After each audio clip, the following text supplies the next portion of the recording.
बिहार वासियों के लिए गुड न्यूज सामने आ रही है। सड़क परिवहन एवं राजमार्ग मंत्रालय ने बिहार में कई नई एक्सप्रेसवे और 4 लेन सड़कें बनाने की अनुमति दे दी है।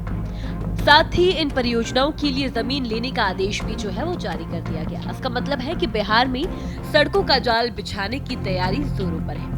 वहीं बात करें अगर मोकामा मुंगेर 4 लेन ग्रीनफील्ड की, तो मोकामा मुंगेर ग्रीनफील्ड 4 लेन सड़क 81 किलोमीटर लंबी होगी। सड़क परिवहन एवं राजमार्ग मंत्रालय ने इस प्रोजेक्ट को इसी साल मंजूरी दी है। इसके लिए जमीन लेने का आदेश भी जारी कर दिया गया।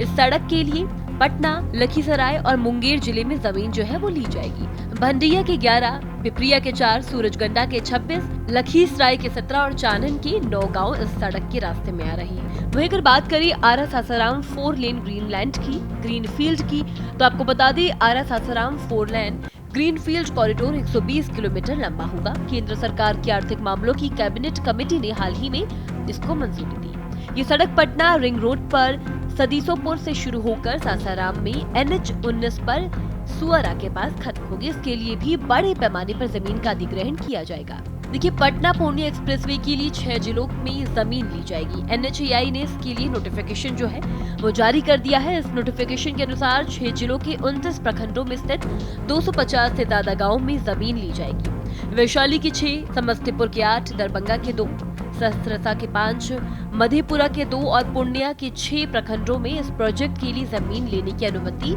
दी गई है। इसके अलावा बिहार में अभी 2 एक्सप्रेसवे बनाने के लिए जमीन लेने का काम जो है वो चल रहा है। इनकी कुल लंबाई 62 किलोमीटर है। इनमें पटना पुणे एक्सप्रेसवे और गोरखपुर सिलीगुड़ी एक्सप्रेसवे शामिल है। रक्सौल हल्दिया एक्सप्रेसवे को भी जल्द ही मंजूरी मिलने वाली है। इसके लिए भी जमीन लेने की प्रक्रिया जो है वो शुरू की जाएगी। गोरखपुर सिलीगुड़ी एक्सप्रेसवे 568 किलोमीटर लंबा है, जिसमें से 417 किलोमीटर बिहार में है। पश्चिमी चंपारण, पूर्वी चंपारण, शिवहर, सीतामढ़ी, मधुबनी, सुपौल, अररिया और किशनगंज में इस प्रोजेक्ट के लिए जमीन ली जाएगी। सड़क परिवहन एवं राजमार्ग मंत्रालय ने कहा है कि वो बिहार में सड़कों का जाल बिछाने के लिए पूरी तरह तैयार है। मंत्रालय का कहना है कि इस परियोजना से बिहार के लोगों को बहुत फायदा होगा। लोगों का सफर आसान होगा और व्यापार भी बढ़ेगा। मंत्रालय ने ये भी कहा कि जमीन लेने की प्रक्रिया में लोगों को पूरा सहयोग दिया जाएगा। लोगों को उनकी जमीन का उचित मुआवजा दिया जाएगा और उन्हें किसी भी तरह की परेशानी नहीं होने दी जाएगी। वही चलिए बात करते हैं फायदों की। तो इस नए एक्सप्रेसवे से बिहार को क्या फायदा मिलेगा, आपको बताते हैं। इस नई एक्सप्रेसवे और सड़कों से बिहार का चेहरा जो है वो बदलने जा रहा है। सड़कों के इस नई जाल से बिहार में विकास के नए रास्ते खुलेंगे। ये परियोजनाएं न केवल यात्रा को आसान बनाएगी बल्कि राज्य के विकास को भी नई दिशा देगी। उम्मीद है कि जल्द ही बिहार में परिवहन के नए युग की शुरुआत होगी। बिहार वासियों के लिए ये एक सुनहरा अवसर है जो उनके जीवन को और भी बेहतर और सुविधाजनक बनाएगा। इन बड़ी परियोजनाओं के माध्यम से बिहार के हर कोने तक सड़क कनेक्टिविटी पहुंचेगी। ये कदम बिहार के भविष्य को प्रगति की दिशा में एक नया मोड़ देगा।